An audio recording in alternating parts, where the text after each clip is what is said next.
Bonjour à tous. Je suis très heureux de pouvoir animer aujourd'hui une conférence sur un thème qui correspond à votre actualité. Comment intégrer les meilleures écoles de commerce post-bac et post-prépa. Quelques petites remarques préliminaires avant de vous donner les 7 conseils de cette conférence. Là, je vais d'abord vous montrer une photo. Voilà, ça c'était moi il y a quelques années. Des années où j'étais à votre place, dans la même situation, où je me posais des questions. Oui, effectivement, j'avais encore à cette époque cette espèce de revêtement capillaire que vous voyez ici. J'ai eu à l'époque le baccalauréat sans mention, avec des grosses difficultés, notamment en mathématiques.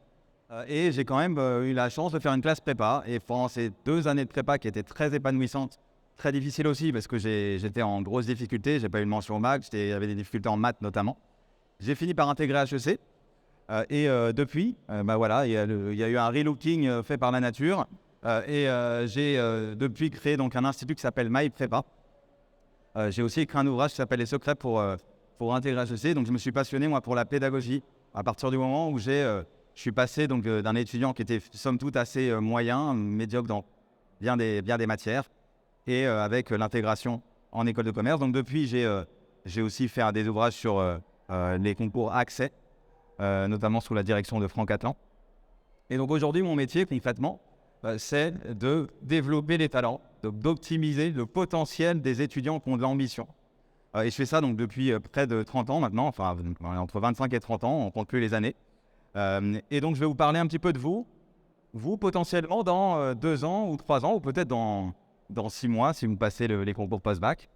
Et donc là, je vous ai mis une petite galerie de portraits d'étudiants pour qui c'était pas forcément gagné.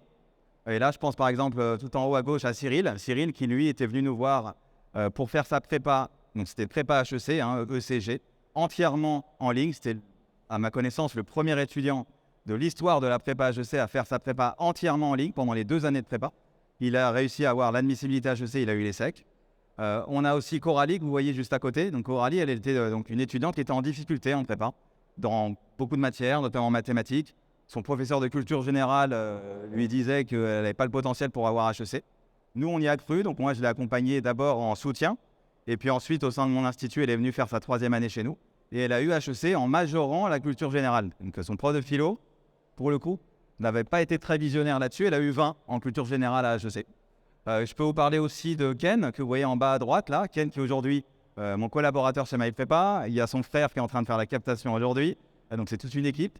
Ken, lui, qui était en prépa, dans une petite prépa. Donc il était dans un lycée ZEP du sud de la France, à Apt. Et il a intégré une prépa du sud de la France, à Nice, à Masséna. Il était en grande difficulté, donc dans les derniers de la classe, notamment en déshérence mathématique, la matière qui lui posait de vrais problèmes. Et il a fini avec la force de travail qui était la sienne et puis les conseils qu'on lui a délivrés. Il a fini par avoir les SEC. Et puis voilà, donc vous avez aussi Gabriel en bas à gauche, qui lui était dans un grand lycée. Donc lui, c'est d'un autre profil, un grand lycée parisien. Il n'a pas réussi à avoir de grandes écoles à l'issue des 2 années de prépa. Il est venu ensuite chez MyPrépa. Il est aujourd'hui à HEC en gagnant 9 points en maths. Et il est major de l'EDEC. L'EDEC qui est la 5e école de France. Donc, premier sur je ne sais pas combien de candidats, mais voilà. Donc voilà pour ces galeries de portraits. Vous pourrez creuser ces sujets-là ensuite. Il y a Louis que vous pouvez aussi aller voir, qui a pris 12 points en maths l'année dernière. Il est aujourd'hui à l'ESCP. Il est sur notre stand à côté. Donc ça, c'est voilà, pour vous dire que potentiellement, les étudiants que vous êtes aujourd'hui, vous pouvez peut-être aussi, j'aimerais bien, à terme, que vous soyez aussi sur cette galerie-là. Maintenant, je vais vous parler de vous, donc je vous ai un petit peu parlé de nous. Vous, aujourd'hui, votre enjeu, permettez-moi de vous dire que ça n'est pas seulement de savoir si vous allez faire médecine, ingénieur, école de commerce, post-bac, post-prépa, que sais-je. Vous avez absolument ici tout un écosystème qui vous permet de trouver des réponses à ces questions. Mais pour moi, si on se place un petit peu au-dessus, le véritable enjeu, c'est de savoir comment vous allez réussir votre vie. Il faut quand même aussi oser le dire. Quel est le parcours qui va vous permettre, de manière optimale, on va dire, de maximiser vos chances d'avoir une vie plutôt réussie. Alors les parents qui sont ici, dont je fais aussi partie, savent très bien que tout ne se résume pas à l'intégration dans une grande école, que évidemment tout n'est pas joué, tout n'est pas gagné à l'issue de ces 6 mois qui viennent ou de ces 2-3 années qui viennent, mais il y a quand même une partie de votre avenir qui va se jouer sur ces décisions-là. Petite anecdote sur ces sujets-là, Je discutais récemment avec une conseillère en orientation spécialisée sur les filières à l'international. Elle place des étudiants dans les grandes facs à l'international, donc à Londres, au Canada, en Europe, etc. Et elle me disait quelque chose qui m'a surpris, j'ai envie de vous livrer aujourd'hui. Elle m'a dit, mais vous les Français, vous êtes obsédés par l'excellence. Alors que moi, avec les familles que j'accompagne, qui veulent aller à l'international, on est plutôt obsédés par le bonheur. Je me suis arrêté quelques secondes. Je me suis dit, mais je ne comprends pas en quoi vous opposez bonheur et excellence. Est-ce que l'excellence aujourd'hui, ce serait l'enfer qu'on nous décrit potentiellement dans certains médias? Moi, je pense tout le contraire. Il n'y a pas que moi qui le pense. Quand vous regardez toute la philosophie, donc là, voilà, je vous partage ma conviction, c'est que essayez d'être ambitieux, je vais vous le redire pendant cette conférence, mais en ayant cette attitude de poursuite vers l'excellence, c'est aussi l'une des conditions de la réussite de votre vie. Concrètement, condition du bonheur. Et là, vous pouvez, j'imagine que vous êtes en terminale pour la plupart, vous avez forcément de la philosophie, vous allez sans doute voir la philosophie de Nietzsche, avec sa théorie sur le surhomme, vous allez voir l'existentialisme de Sartre, vous allez, là, ici, vous avez aussi il y a Voltaire aussi qui parle de ça, de l'importance du savoir. Quand on parle d'excellence, moi, je le traduis plutôt comme l'envie d'apprendre, en fait, l'envie de s'élever intellectuellement. Que les choses soient aussi clairement exprimées, il y a eu pendant 2 ans une crise sanitaire sans précédent.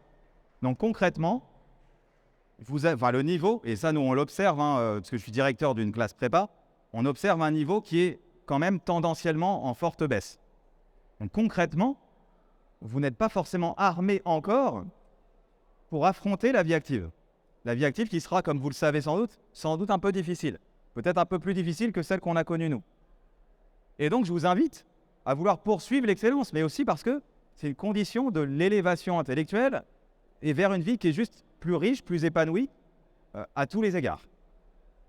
Voilà ma conviction qui concrètement maintenant va se traduire par des conseils sur le cœur du sujet. Comment intégrer, et oui, la question du coup se pose, c'est pas comment intégrer une grande école, comment intégrer une école de commerce. Vous avez bien vu à travers ce salon que tout le monde peut intégrer une école de commerce. La question n'est pas de savoir comment intégrer une école de commerce. C'est comment on peut intégrer les meilleures écoles de commerce. Mais pas comme une finalité en soi, parce que ça signifiera que vous avez poursuivi l'excellence, poursuivi cette élévation que j'appelle de mes voeux et que vous devriez aussi appeler de vos voeux. Le premier conseil que je vais vous donner, et là pour le coup j'ai aussi des psychologues cognitifs à l'appui, donc il y a une fameuse psychologue cognitive qui travaille à Stanford, aux États-Unis, qui s'appelle Carol Dweck, D-W-E-C-K, je vous invite à aller voir certaines de ses vidéos, qui a théorisé, qui a montré, à travers des études à l'appui, qu'il y a deux types de profils, 2 types d'étudiants, 2 types de parents dans la vie. Il y a ceux qui ont ce qu'on appelle un fixed mindset. C'est-à-dire pour eux, l'intelligence est quelque chose de prédéterminé, quelque chose d'acquis. Voilà. On est intelligent ou on ne l'est pas. Et il y a aussi ceux qui, au contraire, pensent au contraire qu'on peut se développer dans n'importe quel domaine. Évidemment, on part avec certains attributs, certaines caractéristiques, mais on peut les développer. On peut initialement pas être très bon en course à pied, et puis parce qu'on est passionné par la course à pied, on va développer ses aptitudes en course à pied. Et bien ça a été théorisé et démontré. Ceux qui ont, en fait, l'intelligence s'acquiert, donc ceux qui ont un growth mindset ont raison. L'intelligence s'acquiert. Ils ont fait des études, notamment sur une population entière au Chili, où ils ont montré que quel que soit le milieu, vous pouvez être des milieux populaires au Chili, comme des milieux aisés au Chili, si l'enfant a le growth mindset, c'est-à-dire cette structure d'esprit, cette capacité à croire qu'on peut progresser, eh bien en fait, les progrès dans n'importe quelle discipline sont similaires. Je vous invite donc, quand vous visez les grandes écoles, que ce soit une école post-prépa ou une école post-bac, à vous dire qu'en fait c'est possible. Même si vous partez de très très bas, et c'était mon cas moi quand j'étais en prépa en maths, on peut quand même, alors moi je suis prof de maths aujourd'hui, donc je vais vous montrer concrètement ce que ça veut dire, avoir le bon état d'esprit. Là normalement il y a, si vous n'étiez pas éduqué, la moitié de la salle qui aurait envie de sortir. Là je viens de vous montrer une formule de mathématiques qui s'appelle la formule de Taylor-Young. qui est une formule qui fait un peu peur. Et bien typiquement, ceux qui ont le growth mindset, ils vont plutôt se dire « Ah, c'est étonnant cette formule, je comprends absolument rien pour l'instant, mais c'est peut-être intéressant. Ça veut dire quoi? F est de classe CN. C'est quoi ce symbole étrange là, le sigma ?» Eh bien, typiquement, je vous invite, si vous avez envie de faire les meilleures écoles, post-bac ou post-prépa, d'avoir cet état d'esprit-là, de n'avoir peur de rien. Je crois que c'est Marie Curie qui disait « Rien n'est à craindre, tout est à comprendre ». Là, ce qu'il s'agit de faire, c'est surtout de comprendre cette formule. On la comprendra pour ceux qui veulent faire une prépa HEC. Pour ceux qui veulent faire une école post-bac, vous n'aurez pas à apprendre ce genre de formule. C'était le premier conseil. Avoir donc le bon état d'esprit. Croire que la bosse des maths n'existe pas. Croire que l'intelligence s'acquiert et croire qu'on peut faire des progrès dans toutes les disciplines. Deuxième conseil, évidemment, c'est que c'est bien beau d'avoir le bon état d'esprit, mais si à un moment vous ne travaillez pas, eh ben en fait, ça ne va pas marcher.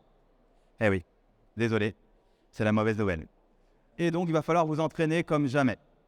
Là, après, je ne vais pas rentrer dans des théories, mais vous avez des théories fameuses, la théorie de Anders Ericsson, je crois qu'il s'appelle, la théorie des 10 000 heures. Il a démontré que, il a étudié une population de violonistes pendant 4 ans. Je crois que c'était en Allemagne. Et il a juste observé quels étaient les violonistes qui étaient devenus des violonistes virtuoses. Qu'est-ce qu'il a observé? Il a observé que tous ceux, sans aucune exception, tous ceux qui avaient fait au moins 10 000 heures de violon étaient devenus des violonistes virtuoses. Tous ceux qui étaient plutôt autour de 8 000 heures de violon étaient de bons violonistes. Et ceux qui avaient fait moins de 5 000 heures de violon étaient devenus des professeurs de violon. Il s'est dit, c'est quand même étrange, aucune exception. Il s'est dit, je vais quand même essayer de creuser, je vais aller voir auprès de la population de pianistes pour voir si c'est aussi le cas.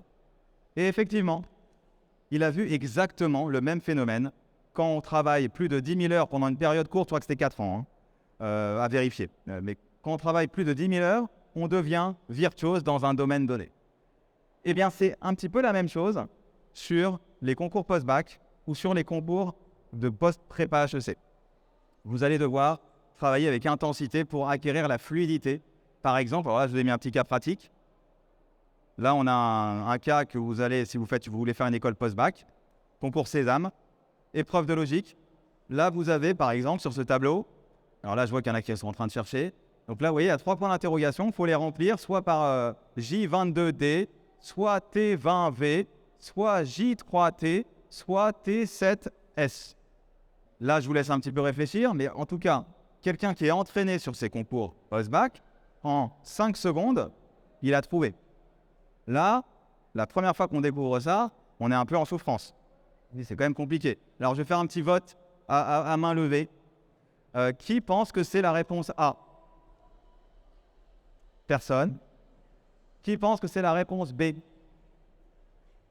Personne. Qui pense que c'est la réponse J? Ah, quelques-uns, là, 2. Qui pense que c'est la réponse D? 3, ok, alors, question qui fâche. Qui ne pense pas? Exact. Effectivement, là, je plaisante évidemment, je sais que vous réfléchissez. Alors là, juste pour vous dire quelle était la bonne réponse. Donc là, la bonne réponse, c'était la réponse B. Pourquoi? Parce que regardez, première ligne, on a 6. La première lettre du chiffre 6, c'est un S. Donc le S qui est juste à côté, c'est la première lettre du chiffre 6. 19, c'est le rang alphabétique. Quand vous faites A, c'est la première lettre, B, c'est la deuxième lettre, etc. 19, c'est la 19e lettre de l'alphabet, c'est S. Et puis, donc 19, ça commence par un D. Donc il y a le D qui est juste à côté de 19. Vous faites ce schéma-là sur les 4. Et du coup, vous en déduisez, 1, ça commence par un U. U, c'est la 21e lettre de l'alphabet, etc. Et donc 3, 3, ça commence par un T. T, c'est la 20e lettre de l'alphabet. Et puis, 20, ça commence par un V. Voilà. Typiquement, on peut se dire, ouais, école post-bac, fastoche, moi, je te fais un stage dernière ligne droite et j'intègre direct l'IESEG. En fait, c'est un peu plus compliqué que ça. Il va falloir vous y prendre un peu tôt si vous avez envie d'intégrer les meilleures, une fois de plus, les meilleures écoles de commerce post-bac. Tout le monde sait, je pense, qu'il y a une vingtaine d'écoles post-bac. Normalement, vous pouvez, en travaillant de manière minimale, avoir une école post-bac. Là, on se positionne plutôt sur les meilleurs. C'était donc le deuxième conseil. Le troisième conseil, qui s'adresse particulièrement, potentiellement à tout le monde, mais surtout ceux qui veulent faire une prépa. Et une prépa pendant 2 ans, voire 3 ans, voire parfois 4 ans. Les parents pourraient s'accorder à dire que leurs enfants sont plutôt d'une génération où ça va vite. Tout doit aller vite. En prépa, c'est lent. Les progrès sont lents. La compréhension de certains concepts est lente. Et donc, on revient à nous, ce qu'on a connu avant. Hein. Nous, avant, on n'avait pas Internet, on avait des dictionnaires. Enfin, c'était un monde qui n'existe plus. Et donc, nous, on était habitués à être dans la lenteur. Vous n'êtes pas habitués. Rajoutez à ça le fait que, vous avez vu, comme je vous l'ai dit, une période de 2 années compliquée, crise sanitaire sans précédent. Du coup, le niveau s'est affaissé, alors que le niveau d'exigence en prépa, lui, ne s'est pas du tout affaissé. Alors, vous allez me dire, oui, mais c'est un concours, donc au pire, tout le monde, on est tous logés à la même enseigne, et vous avez raison. Mais psychologiquement, vous allez quand même avoir du mal à supporter les mauvaises notes. Concrètement, vous allez avoir, si vous faites prépa, vous allez avoir sans doute, pas tout le monde, mais en moyenne, entre 1 et 5, une bonne partie de la première année. Parce qu'en fait, on vous note sur des critères qui sont élevés. Mais si vous êtes dans la bonne dynamique, si vous êtes patient, si vous êtes positif, comme cette personne-là qui n'avait pas trouvé le test juste avant des concours Sésame, elle garde quand même le sourire. Si vous êtes dans cette dynamique-là, bien, c'est bien parti. Également pour le concours post-bac. Concours post-bac, vous avez vu que là, parfois, vous allez vous dire, mais il y a des liens logiques que vous ne ferez pas parce que vous n'êtes pas assez entraîné. Et donc, il faut être aussi patient et s'armer de patience pour trouver toutes les astuces. C'était le troisième conseil. Conseil que je mets au passage en pratique, compte tenu du bruit que j'entends là juste à côté, qui nous empêche de discuter en toute tranquillité. Je suis patient, j'attends que la musique se calme, elle va peut-être pas se calmer. Le quatrième conseil que je vous donne, c'est d'être stratège. Et là, je ne peux pas développer parce que ça pourrait prendre, par exemple, pas plus tard qu'il y a 2-3 jours, j'ai donné une masterclass sur comment réussir sa dissertation d'économie ou de géopolitique en prépa HEC. Typiquement, c'est très stratégique. Pour faire partie des meilleures copies, il y a toute une stratégie, toute une technique pour pouvoir séduire un correcteur. Parce qu'il faut aussi parler de ça. À un moment, le correcteur, il va mettre à la fin une note qui va potentiellement déterminer ma place dans l'école. Et donc, il y a des techniques de méthodologie, techniques de travail, techniques un petit peu astucieuses aussi pour savoir quels sont les mots qu'on va choisir pour avoir les meilleures notes. Et donc ça, c'est un vrai savoir-faire qu'il va falloir acquérir. C'est pas simple de l'acquérir. Et c'est pour ça que je vous dirais aussi que pour compléter, pour être stratège, alors vous avez des étudiants qui naturellement ont un certain sens tactique, un certain sens de la stratégie. Et donc potentiellement, vous n'aurez pas besoin d'accompagnement.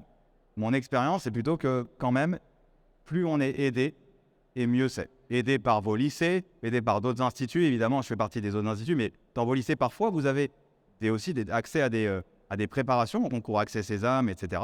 En prépa, vous avez des prépas publics qui vont évidemment vous aider à développer la bonne stratégie.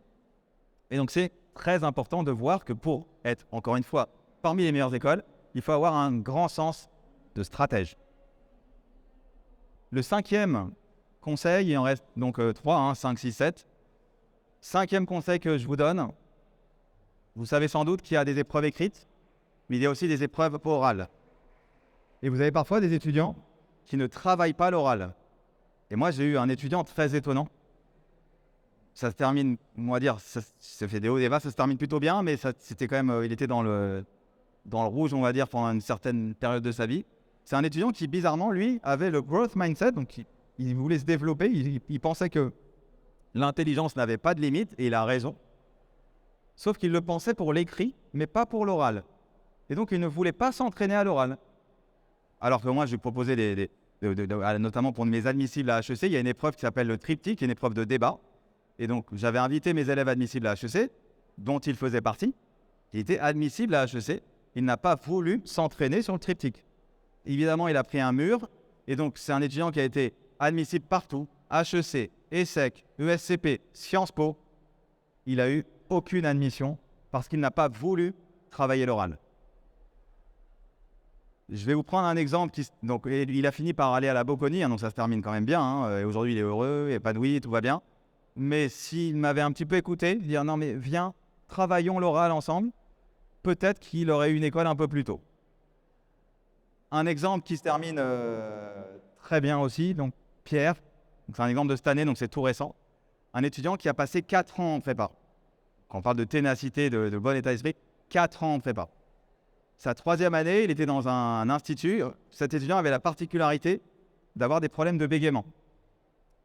Problème qu'il a depuis l'enfance. Et donc, en entretien, il n'arrivait pas à parler. Concrètement, c'était compliqué. Et alors qu'il était à l'écrit, il était très bon. Donc, admissible dans les bonnes écoles, admissible à l'EM Lyon en cube. En cube, c'est la 3e année. Non admis à cause d'un 7, je crois, à l'oral, parce que ça ne fonctionnait pas. Il vient nous voir, il vient chez nous en dernière année. Et là, en fait, on a mis en place une équipe dédiée pour désamorcer le problème de bégaiement. C'était la seule façon de le faire décoller sur l'oral. Oui, cet étudiant, il a donc travaillé l'oral énormément. Il n'y avait pas de fatalité. Là aussi, growth mindset. On croit qu'on peut faire des progrès même quand on a un problème de handicap aussi fort que le bégaiement. Et cet étudiant a doublé ses notes. Il a même eu 10 jusqu'à 18 dans certaines écoles. Et il est aujourd'hui à l'ESCP. Et l'émotion était très grande quand je l'ai eu au téléphone. Sans doute l'un des moments les plus émouvants, moi, de ma carrière, d'avoir quelqu'un qui a pendant 4 ans, s'est donné corps et âme et qui, jusqu'à la dernière ligne droite, n'y croyait plus.